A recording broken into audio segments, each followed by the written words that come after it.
Hey there! I'm going to make some personalised Christmas coasters. For this you need some white ceramic tiles. You'll need some stencils because I'm going to put each person's initial on them. I got these at Michael's. I wish they were plastic, but I'll see how they go. They were not expensive. We need some black paint for the underpainting because I'm going to be resining them and I want them really solid. A paintbrush, obviously. Some red paint that I'll mix with the resin. Some green bronze powder that I'm going to mix with resin.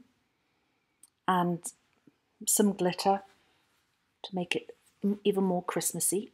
The resin that I'm going to be using is Stone Coat Art Coat resin.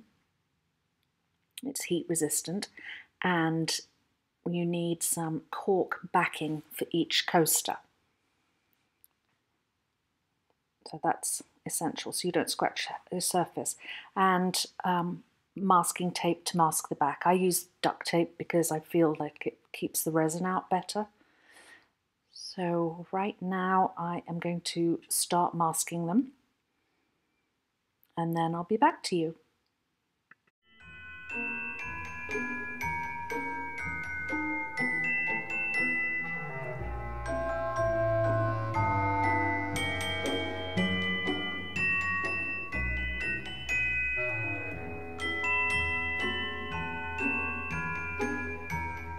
Now they've all been masked on the back with duct tape. There you go, you can see that, and make sure you press all the sides down so the resin doesn't sneak underneath. I'm going to paint or prime them with black paint because I am going to be coating these with black resin, and a black underpainting really will give the resin a lovely solid look. I don't want the white tile to be showing through at this point. So let me get ahead and paint these. I'll do a little time lapse.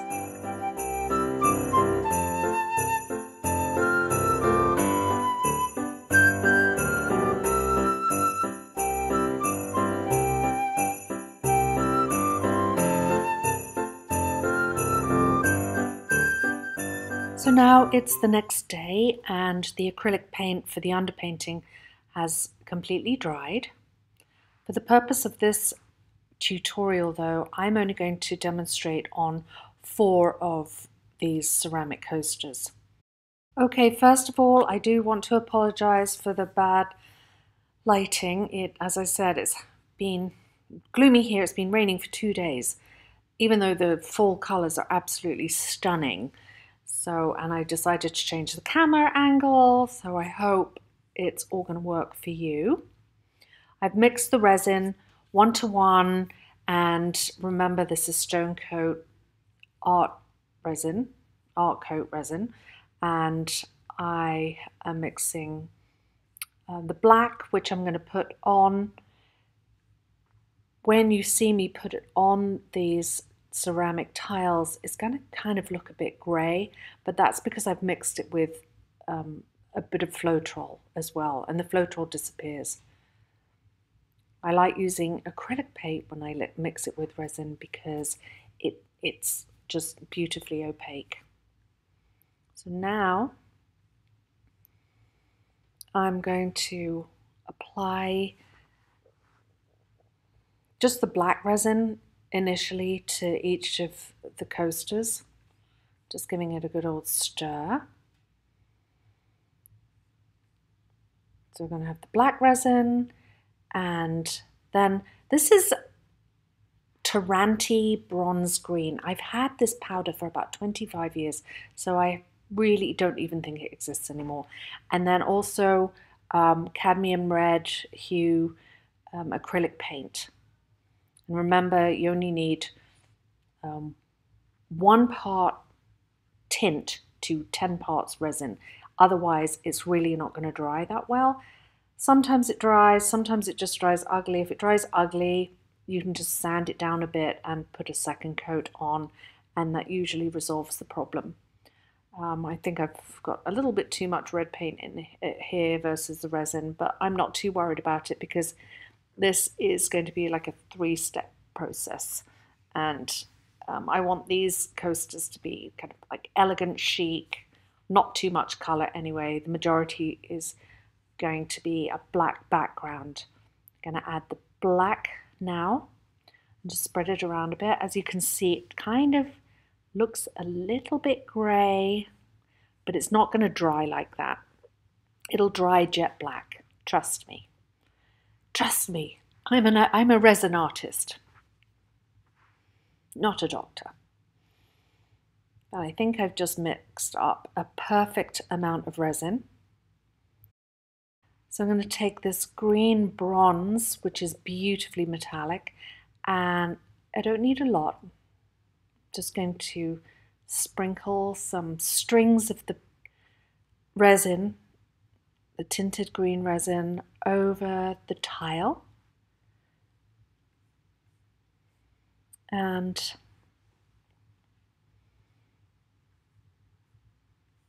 they're all going to have this beautiful commonality, but they're all unique individual pieces of works of art. And now the red. I'm not a big fan of red, to be honest. I find it too bold a colour. But if you're a big fan of red, then knock yourself out.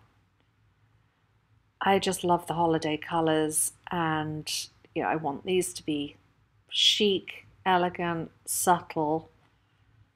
And now I'm going to use my heat gun, which will do two things.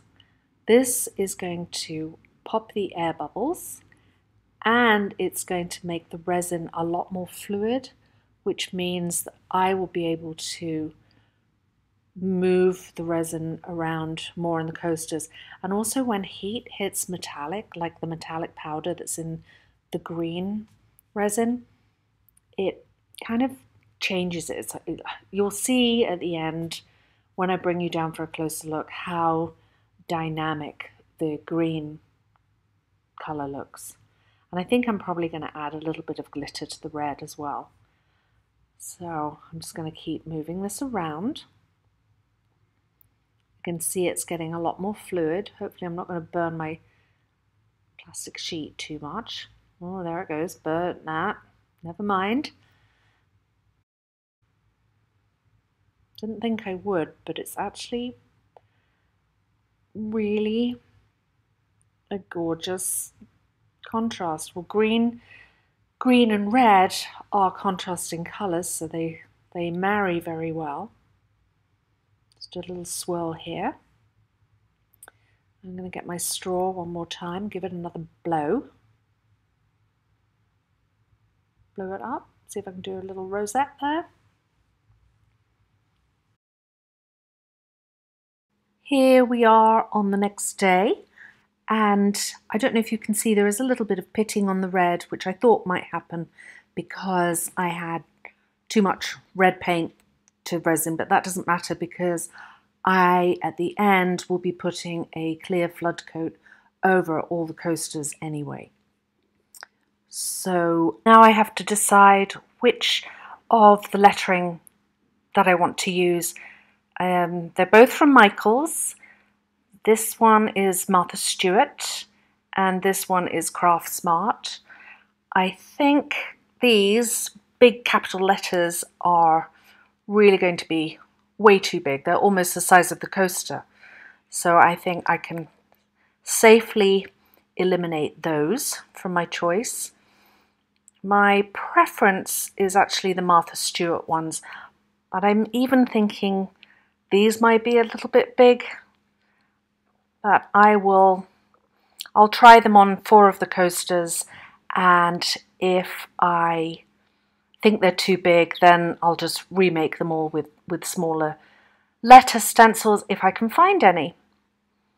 And each packet comes with an illustration of what they look like inside.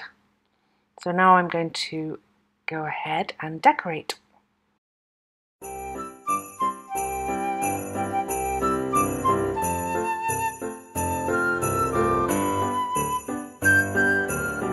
The 4 coasters are masked. I'm going to use Rust-Oleum's metallic shiny gold spray paint, And while that's wet, I'm going to apply glitter straight over. This is glass glitter by Recollections, and I'm going to just test the paint that it comes out in an even stream. Great. Now I'm going to spray each letter, and while that paint is wet, I'm going to sprinkle on the glass glitter. It's really reflective, so pretty. Just make sure it's pressed down properly, and the resin coat on top will keep the glitter sound anyway.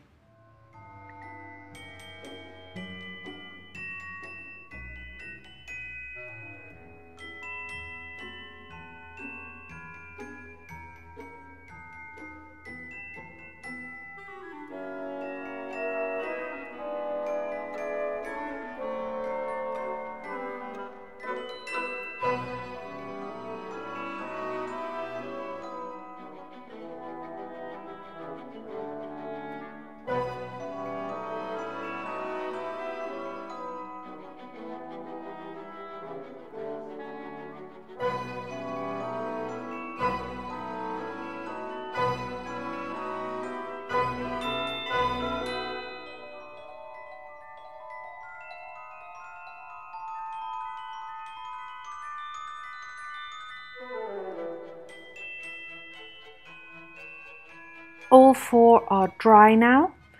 I actually prefer the glass glitter, rather than these big flakes of glitter. And I'm thinking I prefer this alphabet too, although the letters still are too big for me. I'm going to use spray mount to cover all the coasters.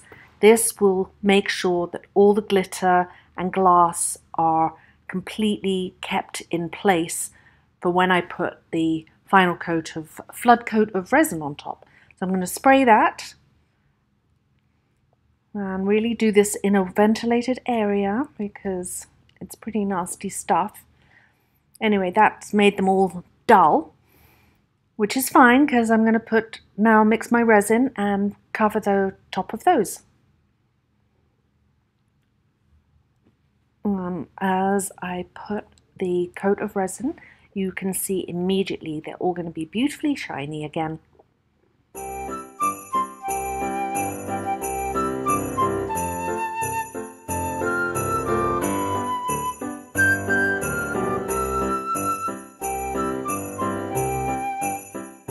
And as predicted, the letters were too big for me. I really wanted them to have much more of an elegant look, so I did find some smaller stencils.